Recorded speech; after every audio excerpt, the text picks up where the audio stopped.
Everything changes when you're locked up.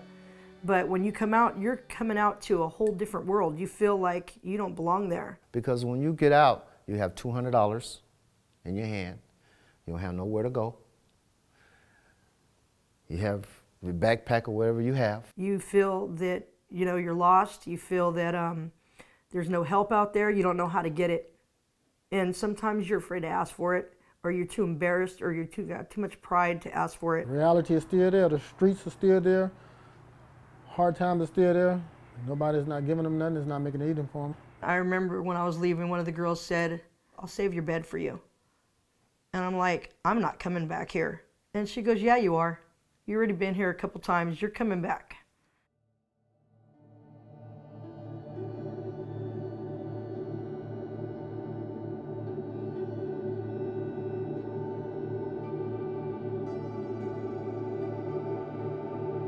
If you've been to Santa Rita Jail, there is the main lobby, and out of the main lobby is where the releases come from.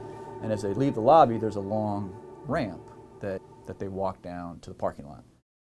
The choices that they make when they hit the bottom of that ramp are predictors of whether they'll come back to jail or not.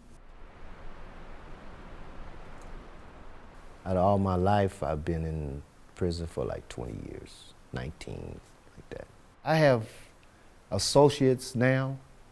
I still doing the same thing. I had, think about, just before the new year come in. Hey man, come on, let's do it. No, hey man, I'm going to work every day. I want to be able to get up in the morning, go in the kitchen, make my lunch, and go to work. We don't speak no more, so, but I can't do it. It's not worth it.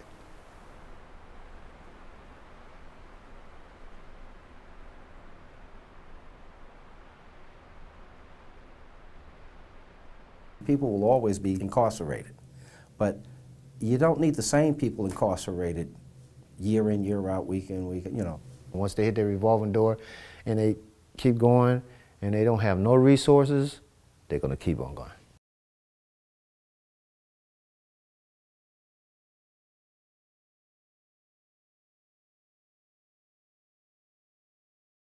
These guys have been out of the loop and they don't know how to navigate the system, so they need assistance. They know what they need, but they don't know how to access it. They don't know where to get it. It's really hard to kind of be concerned with how to navigate the system. There's too many other impending needs.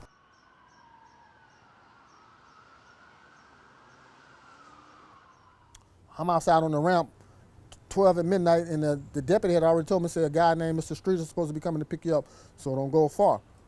But I'm thinking, I said, wait a minute, this guy ain't gonna come this time of night.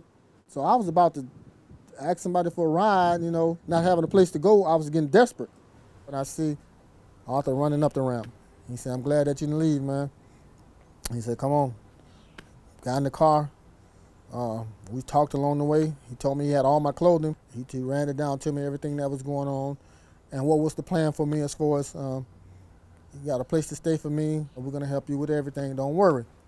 So that was a relief hearing that, Little things like having a place to go, a roof over your head, man, trying to transit back out into society after being incarcerated, I mean a lot.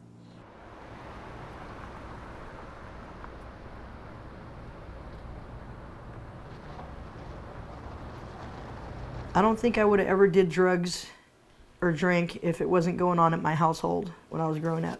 I got involved in gangs myself because there wasn't a lot of community services or anything for kids of my age, and you just wanted to belong, especially if you were from a dysfunctional family. I ended up leaving home, getting pregnant at 16 years old, not able to turn to nobody, not even my family, then got caught up in jail. When you come out, you need money, you need clothes, you need housing, you need food. So you're gonna go out there and you're gonna deal dope to try to get that money because nobody's gonna hire you because you're a convicted felon. So I ended up going into the streets and ended up losing my kids. And that kept sending me just through spiraling times in my life to where I was just messed up.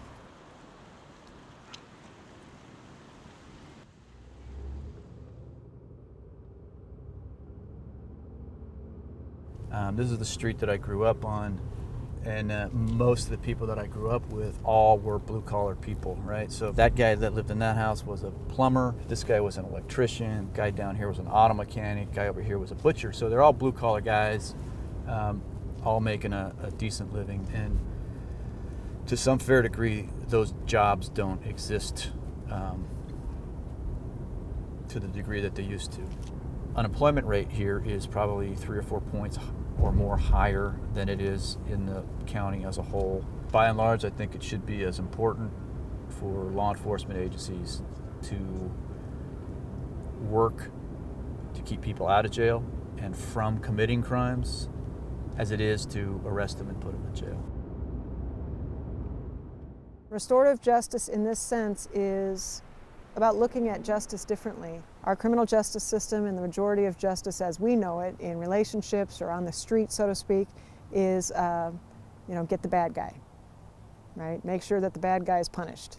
Out here in Ashland, we have the Sheriff's Department, and they are heading up a program called Operation My Hometown. So the Sheriff's Office has been responsible for incarcerating people, putting them in jail, and then social services is responsible for their piece, and then healthcare services is responsible for its piece. In order to effectively facilitate reentry for folks, those barriers have to be broken down, and each of these agencies and each of these entities have to be working very collaboratively with each other.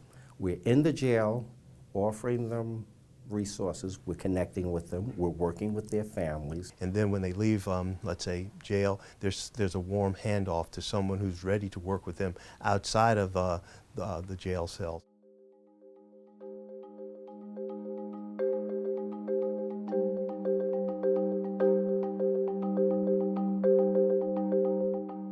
I feel real confident about that. I feel that I'm going to get that job because otherwise they would have never called me back. You know what I mean? So I feel confident about that. But in the meanwhile, I'm just doing what I do, like what I'm about to do right now. I'm going to talk to this veteran rep as far as looking for more employment. Just keep a lot of irons in the fire. You never know, you know what I mean? Just going to cross over here. All right. I just called a few minutes ago. This is Kelly. You said that you would buzz me in when I get to the front door.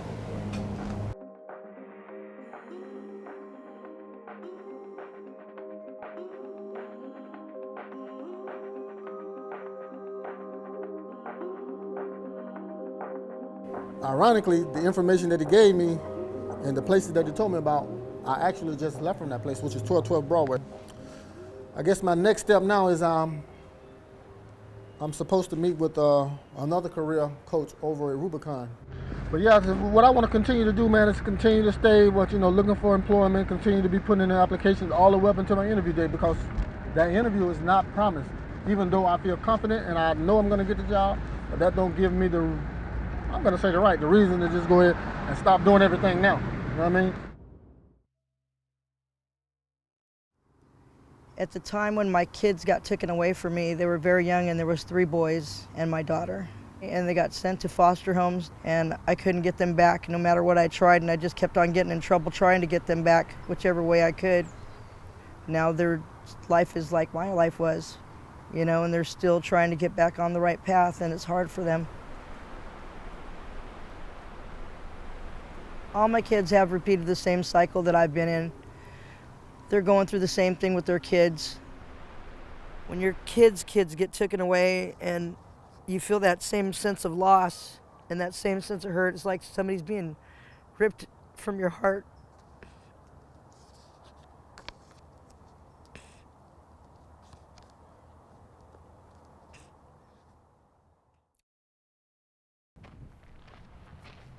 The domestic violence, anger management class impacted me the most because that's what landed me in jail.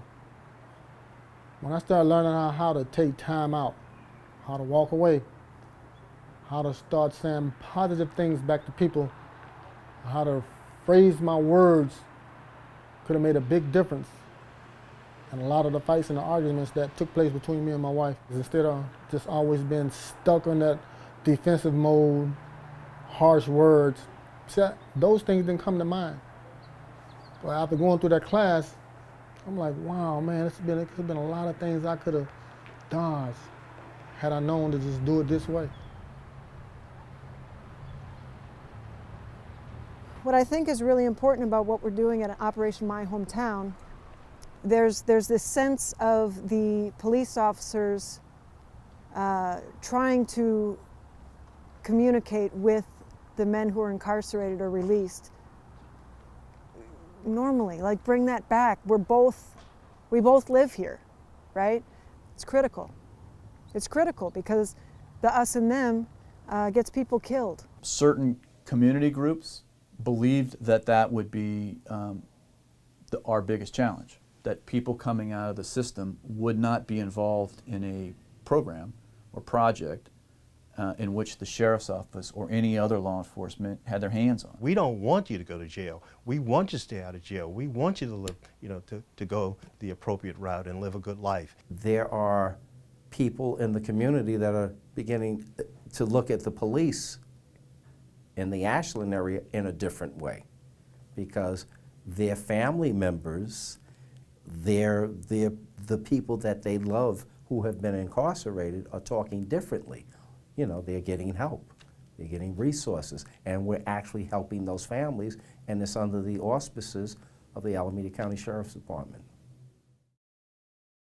15 months into Second Chance, thinking I'm doing great, they pulled this charge back up on me, and I came into the courtroom with 15 months of program papers, signatures, and everything. I was going to meetings almost every day. When the district attorney came to see me, he's like, I need to talk to you. I said, okay, and I'm nervous, thinking he's gonna throw me back in, and I'm freaking out, and anxiety's just killing me. And he said, I just want to tell you how proud I am of you. I've never seen anybody walk into this courtroom with this many signatures on their own. I'm gonna give you 90 days is all I'm gonna give you in Second Chance where you're at already. Can you do that? And I did it with flying colors.